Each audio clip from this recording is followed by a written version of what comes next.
Next chapter number 11 है हमारे पास fractions and decimals and percentages. इसमें सबसे पहले जो फर्स्ट क्वेश्चन जो है आपने इनको परसेंटेज में कन्वर्ट करना है। तो परसेंटेज में कन्वर्ट करने के लिए आप इसमें से जो शेडेड बॉक्स है उसको काउंट करेंगे। काउंट करने से जो आंसर आएगा वही इसका जो है परसेंटेज होगा, क्योंकि ये एक 100 स्क्वेयर्स का बॉक्स है तो आउट ऑफ 100 जो है वही परसेंटेज होता है। तो यहाँ पे आपने इनको काउंट करना है। काउंट करने के बाद इसको ऐसे परसेंटेज में राइट कर देना है।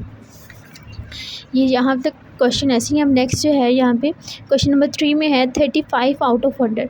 इनके 100 में से जब 35 लेंगे तो वो 35% होगा। इसी तरह 72 आउट ऑफ 100 का मतलब जो है वो 72% होगा। 67 आउट ऑफ 100 का मतलब 67% होगा।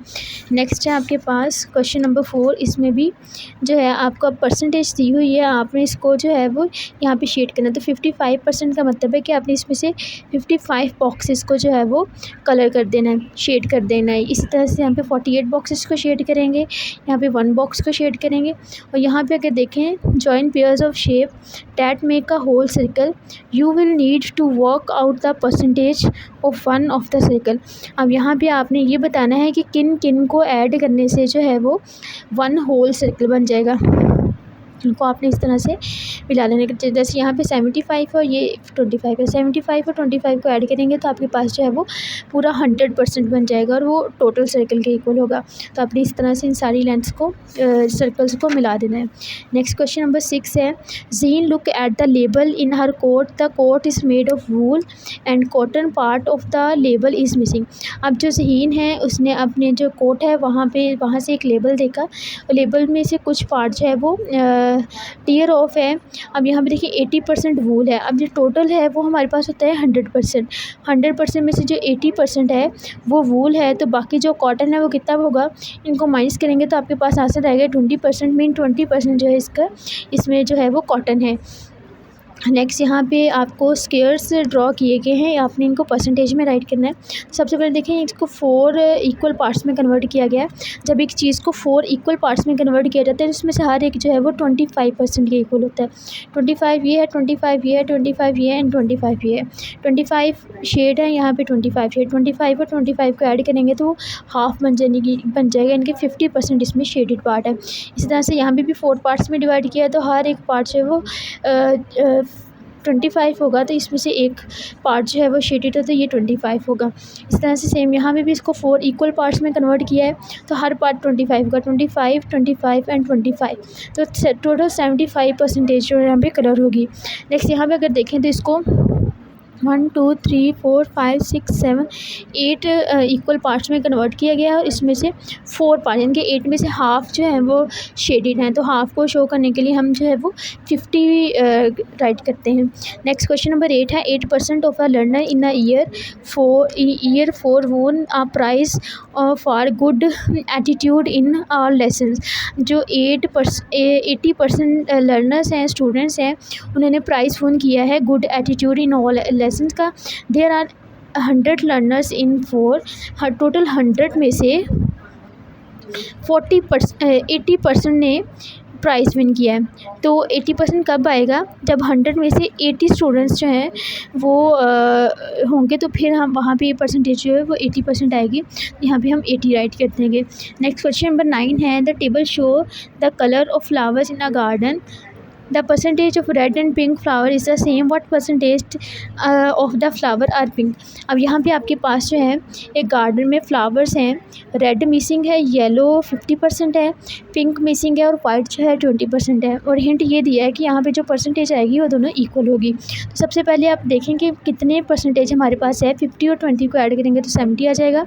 70 को टोटल, हमें पता है कि कोई भी चीज़ जो टोटल है वो 100% होती है, तो 100 में से जब इसको माइनस करेंगे तो ये 30% रह जाएगा। मीन 30% में से हाफ़ जो है वो रेड है और हाफ़ जो है वो हमारे पास पिंक है।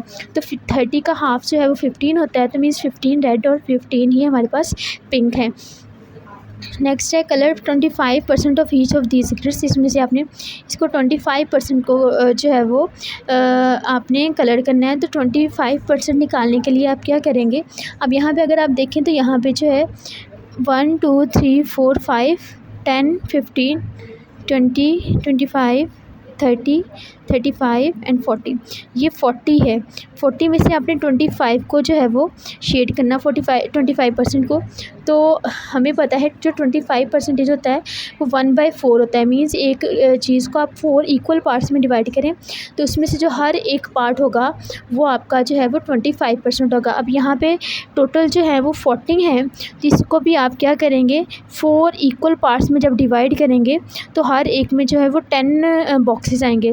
इसमें से फिर आप 10 बॉक्सेस को शेड कर देंगे तो आपके पास जो है वो 25% होगा। सेम इसी तरह से आप इसको भी काउंट करेंगे। काउंट करने के बाद आप देखेंगे कि उसका 25% जो है वो कितना बन रहा है। अगर वैसे आपको समझना है तो आप ऐसे कर सकते हैं, जैसे यहाँ पे हमारे पास 40 थे तो 40 को आप 4 से डिवाइड करेंगे तो आपके पास जो है वो आंसर 10 आ जाएगा। तो आप 10 बॉक्सेस को इसमें से शेड कर देंगे। नेक्स्ट आपके पास है एक्सरसाइज 11.2। इसमें क्वेश्चन नंबर 1 में आपके पास है शेड 57%। आपने यहाँ पे 57% को शेड करना है। तो यहाँ पे देखिए आपको एक नंबर लाइन शो की गई है 10, 20, 30, 40, 50 और ये 60 है। तो यहाँ पे काउंट करें 7 लाइंस तक हमारे आपके पास 57% होगा तो आप इसको शेड कर लेंगे। नेक्स्ट आपके पास 81% है। तो सेम इसी तरह से 81 तक आप जब जाएंगे तो वो आपका 81% होगा, तो इसको आप शेड कर देंगे। Write each fraction as percentages, इसको आपने परसेंटेज में कन्वर्ट करना है। परसेंटेज में कन्वर्ट करने का मेथड आपको पता है कि सबसे पहले आप इसको डेसिमल में कन्वर्ट करते हैं। डेसिमल में कन्वर्ट करने के लिए आप 9 को अंदर लिखेंगे, 100 को बाहर लिख के डिवाइड कर देंगे। 100 9s are 900, इसका आंसर 0.09 आएगा। 0.09 को आप 100% से जब मल्टीप्लाई करेंगे तो जो आपका आंसर है वो परसेंटेज में कन्वर्ट हो जाएगा। सेम इसी तरह से आपने ये जो find each fraction as percentage, इन फ्रैक्शंस को भी परसेंटेज में कन्वर्ट करना है। अब यहाँ पे जो आपके आंसर्स आएंगे उन आंसर्स को आपने यहाँ पे सर्कल करना है। सर्कल करने के बाद आप देखेंगे कि यहाँ पे कौन सा अल्फ़ाबेट बन रहा है, पी बन रहा है, तो आप पी को यहाँ पे राइट कर देंगे। क्वेश्चन नंबर 4 में है मिसर रिप्रेजेंट 9% इन डिफरेंट वेज। 9% को डिफरेंट वेज में उसने जो है वो रिप्रेजेंट किया है। इसमें से कुछ रॉन्ग है और कुछ जो है वो ठीक, वो आपने बताने हैं। सबसे पहले 9% हम यहाँ पर राइट कर लेते हैं। 9%, इसका मतलब होगा 9 आउट ऑफ 100। अब इसके अकॉर्डिंग हम इनको देखते जाएंगे। सबसे पहले यहाँ पे लिखा हुआ है 0.09, तो हम इसको डिवाइड करके देखेंगे क्या ये 0.09 बनता है। पॉइंट लगा के 0 लगाएंगे, अगेन 0 लगा के 0 लगाएंगे, तो 100 9s are 900। तो देखिए ये 0.09 ही बन रहा है, तो मीन ये करेक्ट है। इसी तरह से यहाँ पे 9 जो बॉक्स है उसको शेड किया गया, तो यहाँ पे देखिए 9% का मतलब है 9 आउट ऑफ 100, तो मीन्स ये भी ठीक है। यहाँ पे देखें 1 के अलावा बाकी सबको शेड करिए। 1 2 3 4 5 6 7 8 9 10। तो यहाँ पे ये बनता है 9 आउट ऑफ 10। 9 आउट ऑफ 10 बन रहा है, 9 आउट ऑफ 100 नहीं बन रहा। अब नेक्स्ट है आपके पास ये है 900th। 100th का मतलब होता है 9 को 100 से डिवाइड करना। ठीक है, 9 को 100 से डिवाइड करने से भी वही आंसर आएगा। यहाँ पे भी 9/100 है तो ये भी वही होगा। 0.9 नहीं आता, इसका आंसर 0.09 आता है, तो ये रॉन्ग है। इस तरह से ये भी रॉन्ग है। 9/10 भी, ये भी रॉन्ग है। नेक्स्ट है आपके पास draw lines to join each fraction to the equivalent decimal. अभी आपने इन सबको, इन तीनों को आपने डेसिमल में कन्वर्ट करना है। डेसिमल में कन्वर्ट करने के लिए आप न्यूमिनेटर को अंदर लिखेंगे और डिनोमिनेटर को बाहर लिखेंगे। कन्वर्ट करने के बाद इसका जो करेक्ट आंसर होगा उसके साथ इसको मिला देंगे। क्वेश्चन नंबर 6 है the diagram contain N equivalent fractions, decimals and percentages, complete this diagram. अब यहाँ पे डायग्राम इस तरह से है कि यहाँ पे फ्रैक्शन है, यहाँ पे जो है डेसिमल है और यहाँ पे भी परसेंटेज है। आप भी इसी तरह से इसको मूव करेंगे। यहाँ पे डेसिमल, फिर यहाँ पे fraction, decimal and then percentage. यहाँ पे देखिए आपको जो है वो डेसिमल दिया हुआ है, आपने फ्रैक्शन और परसेंटेज है वो राइट करनी है। तो डेसिमल को परसेंटेज में कन्वर्ट करने के लिए मल्टीप्लाई कर देंगे 100% के साथ। और अगर आपने इससे जो है वो फ्रैक्शन में जाना है तो फ्रैक्शन में जाने के लिए आप इसका पॉइंट ख़त्म करेंगे। पॉइंट ख़त्म करने के लिए आप यहाँ पे देखेंगे कि इसको 10 से डिवाइड करना पड़ेगा, तो इसका पॉइंट जो है वो ख़त्म हो जाएगा। नेक्स्ट यहाँ पे आपके पास फ्रैक्शन दी है, आपने इसको डेसिमल में और परसेंटेज में कन्वर्ट करना है। तो सबसे पहले से डेसिमल में कन्वर्ट करने के लिए 8 को अंदर लिखे, 10 को बाहर लिखे, डिवाइड करेंगे। डिवाइड करने से जो आंसर आएगा इसको मल्टीप्लाई कर देंगे 100% के साथ, तो ये परसेंटेज में कन्वर्ट हो जाएगा। नेक्स्ट है आपके पास question number 7 the fence has 10 sections of equal length. Umar paint 3 section out of the fence, what percentage of the fence does Umar paint. अब उसने जो है 1 2 3 4 5 6 7 8 9 10 में से 3 को जो है वो पेंट किया है। तो इसको अगर कन्वर्ट करें तो ये बनता है 3 आउट ऑफ 10। इसको परसेंटेज में कन्वर्ट करने के लिए आप इसको पहले डिवाइड करेंगे, डिवाइड करने से जो आंसर आएगा उसको मल्टीप्लाई 100% कर देंगे तो आपका ये परसेंटेज में कन्वर्ट हो जाएगा। What fraction of the fence is not painted, इसमें से कितना जो है वो पेंटेड नहीं है, ये निकालने के लिए आप 100 में से इसके आंसर को माइनस कर देंगे तो आपका जो आंसर है वो आ जाएगा कि कितना परसेंट इसमें पेंटेड नहीं है। क्वेश्चन नंबर 8 है, here is a grid of 10 squares, 10 squares का एक ग्रिड है। What fraction of the grid is shaded, आपने ये बताना है कि कितना जो है वो शेडेड पोर्शन है। यहाँ पे देखें ये आपके पास 10 स्क्वेयर्स हैं टोटल, इसमें से शेडेड पार्ट निकालने के लिए 1 2 3 कंप्लीट हैं, 1 2 3 4 5 6 हाफ हैं। तो इन दोनों को मिलाएंगे तो 1 बन जाएगा, हाफ ये और हाफ ये इन दोनों को मिलाएंगे तो 1 बन जाएगा, हाफ ये और हाफ ये इन दोनों को मिलाएंगे तो 1 बन जाएगा। 1 2 3 4 5 6 परसेंटेज में कन्वर्ट करने के लिए 6 ऑफ 10 लिखेंगे।